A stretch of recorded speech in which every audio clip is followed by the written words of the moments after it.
Hey guys, hope you're having a pleasant day.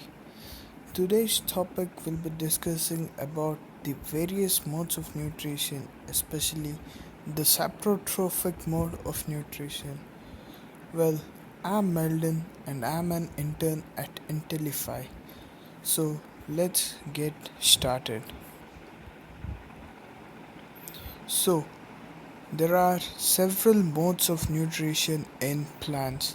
The major one is the autotrophic and then comes the heterotrophic one. It is estimated that around 75% of the plants are autotrophs, whereas the rest are heterotrophs. Among the heterotrophic mode of nutrition, we have several categories. We'll look into them more deeply. Now, what is an autotrophic mode of nutrition? A majority of the plants follow this mode of nutrition, and the organisms which follow this mode of nutrition is referred to as autotrophs. They use simple inorganic matters like like water and carbon dioxide in the presence of complex molecules like chlorophyll and make their own food. Photosynthesis. The plants which the plants which undergo photosynthesis are referred to as autotrophs. A key point to note is that in desert-like habitats where the water is scarce, the stomata usually are closed during the day. This avoids the loss of water by transpiration. I have explained more about this in the previous videos. You can feel free to see them at Intellify.in. Moving on, we have the heterotrophic mode of nutrition. Well, in this type of nutrition, the organisms lack the ability to make their own food and thus they depend on others for food. They can be herbivores, which just depend on plants, or they can be carnivores, or it can be both omnivores. So let's look into them.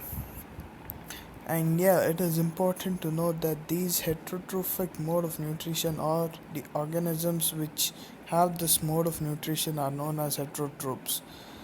And the heterotrophs are classified into four major categories: parasites, saprophytes, insectivores, and a symbiotic relationship. Well, I have discussed about all of this in the previous videos. Once again, feel free to check in the website of Intellify.in. So, saprophytes. The major point of concern is this. Saprophytes. What exactly is this? You can often find a mold of fungi growing on the pieces of bread lying at your house or your kitchen, especially during the rainy seasons. So that is the spores, that is the gametes of the fungi, are more favored to grow in moist and humid conditions. So it is very frequent that you find all these fungi growing on bread as they provide enough nutrients for the plant to grow. This is a common sighting at all the households during rainy seasons. So, what is this mode of nutrition called saprotrophic mode of nutrition? Well, here the fungi, especially the mushrooms, grow on dead and decaying matter and they secrete few digestive juices, and these juices convert into a solution form, but this solution is then absorbed by the fungi. So the fungi obtains the nutrients from the dead and decaying matter. We can we can often see this example like a log which has been cut. We can find mushrooms grown as shown in the picture. They do look pretty interesting, but that's how they survive in the wild. We Thus nature is pretty exciting. We must explore more to know more. And yes, Saprotrophites. Let's see what other types are comes under this. Symbiotic relationships. Yes, they do a kind of saprotrophic in nature. Here we find few organisms depend on the others for food.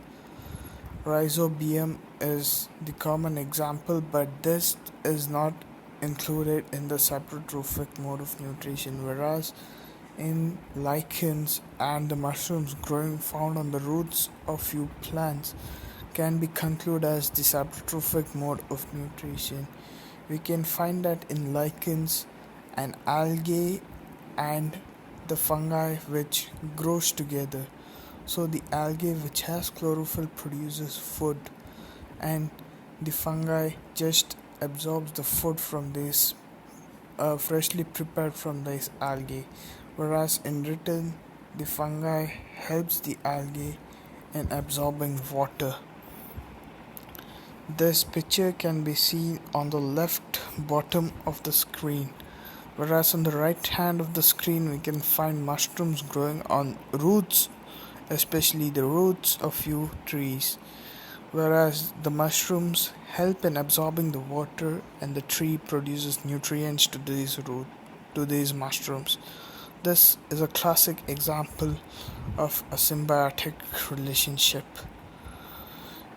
That's it for today's slide. Hope you guys understood the concepts pretty well. Feel free to contact me at Intellify.in and post your questions pretty often at Intellify.in. Thank you.